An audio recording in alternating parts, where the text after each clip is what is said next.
We are live. Cheryl, we are live. And today we're going to talk about being kinder starts with yourself. So we'll be right back.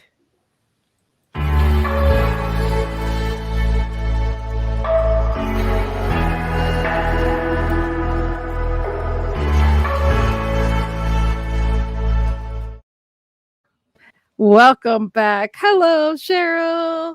Hello, how are you?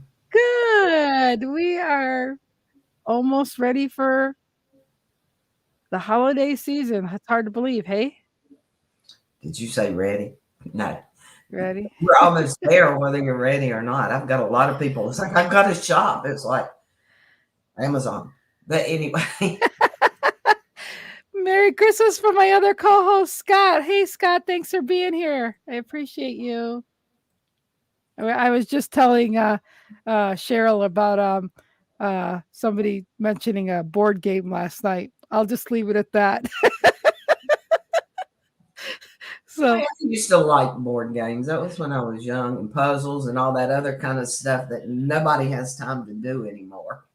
I know, but like we said, it was the simple things in life last night, is what we were talking about. And today we're going to talk about being kinder with yourself. And so, of course, like we already know the analogy of if you're in the plane and taking the oxygen, we're supposed to take care of ourselves before we take care of others. It's the same thing goes at this time of year. We definitely have to be a little bit kinder to ourselves. And if we are, that does spill over to everything else. It really does. Wouldn't you agree? I agree. People are so stressed out right now. They're going 90 miles an hour and getting nowhere. And the thing about it is, if you get sick, nobody's going to have a good time. So the whole big deal is take care of yourself. I mean, sit back and have an extra 5 minutes. I'm not a nap taker. Wish I was. I'm not. If I want to get my house cleaned up, I try to take a nap. Eyes come open. But, take an extra minute for yourself. Meditate if that's what you do. Just think about yourself. And then if you're kind to yourself, it makes it so much easier to be nice to everybody else around you. And you're setting the example. So go for it. Yeah, you're right. I mean, I think sometimes we get so wrapped up in being moms and grandmas and things. We're always just thinking of everybody else, or for guys, it's them being bosses or thinking of getting the paychecks or you know, getting people squared away and things like that. We all, our work hats or our mom hats or all these different hats, and we forget we're not those people all the time. We have to be ourselves, and we carry those labels and things 24/7 sometimes, and it's not conducive to longevity, is what I'm realizing. Well, I wear so many hats. I think I've got a little spindle on the top where I can just flip it and it goes to the next step. But yeah, we look at everything else as being the most important. Don't get me wrong. All that out there you see is important. But if you don't take care of yourself and you're not here because you didn't, somebody's going to take care of it at that time. So, think about that. You are the important factor. You're the one that's got to take care of everybody else and move on. So, just be kind to yourself. I kind of like, I mean, you're not good at it, and I'm not good at it. This is do as I say, not as I do.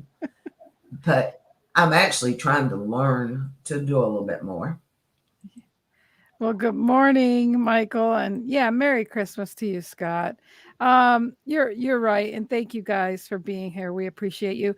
But yeah, it's I don't like to say that when we get little reminders, when you get little health scares, or when you see other people that are passing, or you see other people are struggling and things are going on. It jolts you and reminds you. I guess we get nudges and reminders every day of what's going on around us, and then we have to start, we got to check ourselves at the door, so to speak.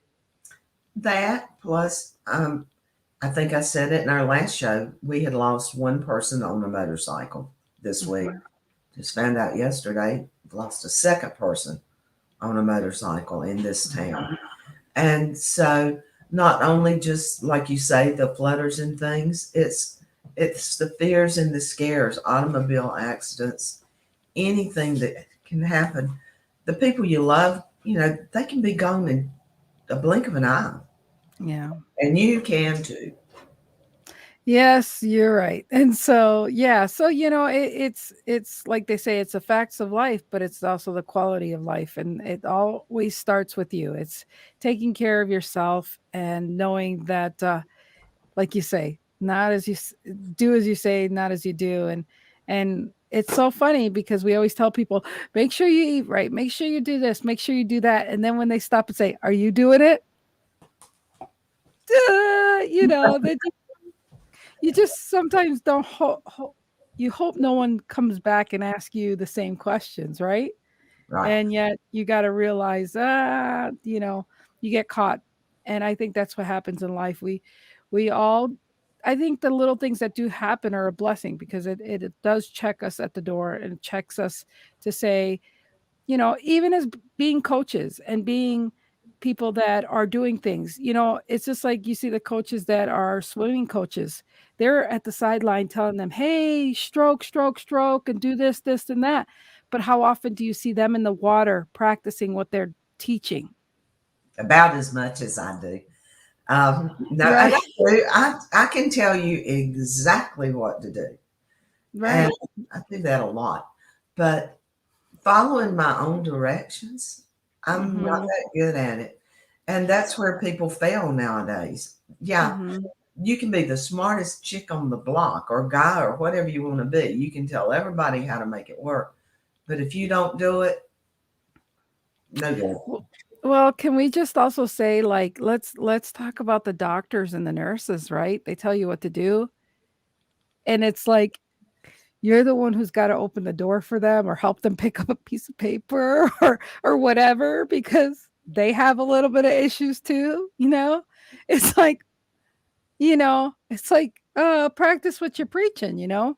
And so, again, it's one of those things we do have to check ourselves and, realize that we should, not only say as we do, but, be if we're gonna be in that position, we should be in that position of growing as well and always just being as authentic with where we're at and where our downfalls are. And that's where my downfall is right now. To be truthful, I haven't been very nice to myself. I've been very, very hard on myself, very hard on just feeling like the fat girl, if I can be so blunt, and being very ashamed of what I look like and not realizing that I'm dealing with a lot of swelling in my body.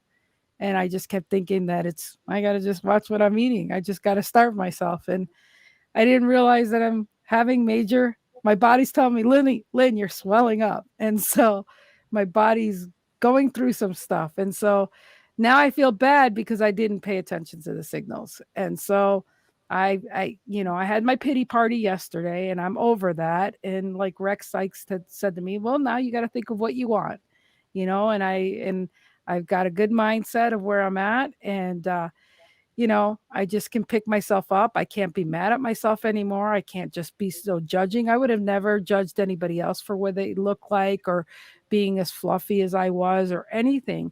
But I did it to myself. I was very, very mean and ugly to myself and just felt like I had to work harder at it. And I'm just grateful that I have really good doctors that realized what was going on. So, but again, it's one of those things you got to pick yourself up.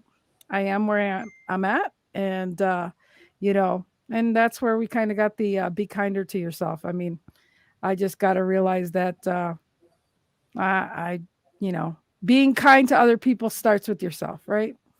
Yeah, I mean, after Jerry had his heart attack, you know, I went and got a physical. I did the things that I Hmm. should have done more years ago than we want to discuss.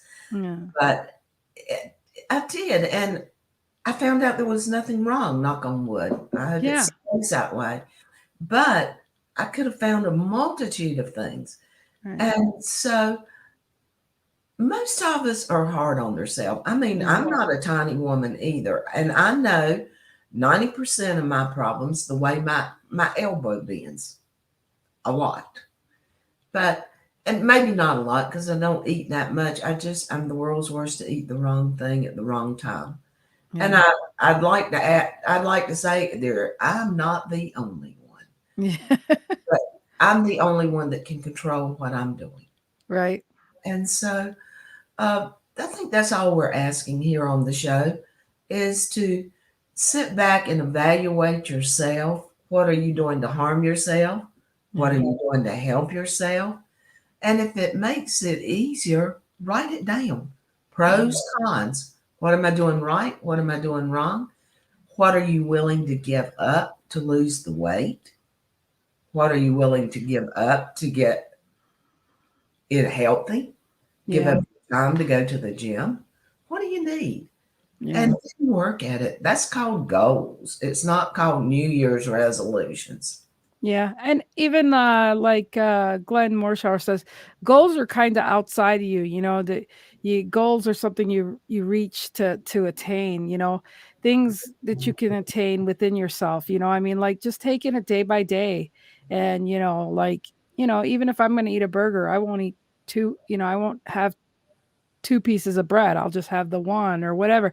Just modifying, simplifying, doing the best you can minute by minute, it all adds up, that compound effect. So I think just rationalizing with yourself is so much better than, denying yourself. So, I think it's such a compromise that we have to do with ourselves instead of just, because I think sometimes when you deny yourself, you're more obsessed of doing the thing you're gonna deny yourself of, and then you never. Matter of fact, Scott and I are probably gonna talk about resolutions, and I'm gonna make a joke over there, but I'll say it here later. It's like if you wanna make sure to gain 10 pounds, just say you're gonna make a New Year resolution. You'll stuff your face to 2 days before the January 1st. Just because you say you're not gonna have that, you're gonna make sure you're gonna have it before the day you say you're not gonna, right? I And mean, I've watched people do that. It's like, I've got to go eat all this stuff. And then, yes, you lose 10 pounds after the new year, but it's because you gained 10 before New Year's. And you're right back where you started. I mean, think people, there is there's an idea to this that works and doesn't work. yeah, Um, but I was trained, and my generation was trained to clean your plate. In fact, I wasn't beaten or anything, but you really got the look if you didn't. And that's probably been the hardest thing in life that I've had to watch because it's natural for me to eat it all. It's not natural for me to leave some on the plate. And it's the things that were embedded as a child. And I think this is where parents go wrong. They, not that it's up to them what they want to feed them, but they feed them things to keep them quiet now. They yeah, need to make sure that the things they feed them now is going to become ingrained in their system. And then you're not being kind to your child yeah. or your spouse or whatever. So kindness comes in all different forms. Oh, And yeah. just so if people just look at it, stand back and look at it for what it is. Yeah. Yeah. I mean, if the world was to be done over again, and there's so many things that we could just take away, but it's a puzzle. It's discombobulating, unscramble those puzzles and redo them again and starting all over. But it does start with kindness and realizing that some things work and some things don't. But what works mostly is if you're kind to yourself and give grace to yourself and be graceful to yourself, and you realize you don't understand everybody else, what everybody else is going through, it's nice to be kind, because remember, people don't know what you're going through. How can you expect to know what other people are going through? I've always heard and called it paying forward. Yes. Be kind forward. And it pushes on and it pushes on. If you ever get a chance to read something by Zig Ziglar or hear it, listen to the one about kicking the cat. And I'll explain that another day. Mhm. But if you get a chance to read it, it really, or listen to his thing when he tells about it, it definitely tells you what you do now and you pass on, and that passes on. It grows, and it can be bad or it can be good. I like that. Maybe that's what we got to do, kicking the cat at the beginning of the year. Kicking We the cat. definitely, I'll have it up and we'll maybe just Yeah. spend the whole 15 minutes on kicking the cat. Yeah. Actually, we should do that next show. That'll Okay, be our thing, kicking the cat going forward. Because we're that going to kick the works. cat going forward. So now we know what we're going to talk about next time. And I think we're going to leave it off right here.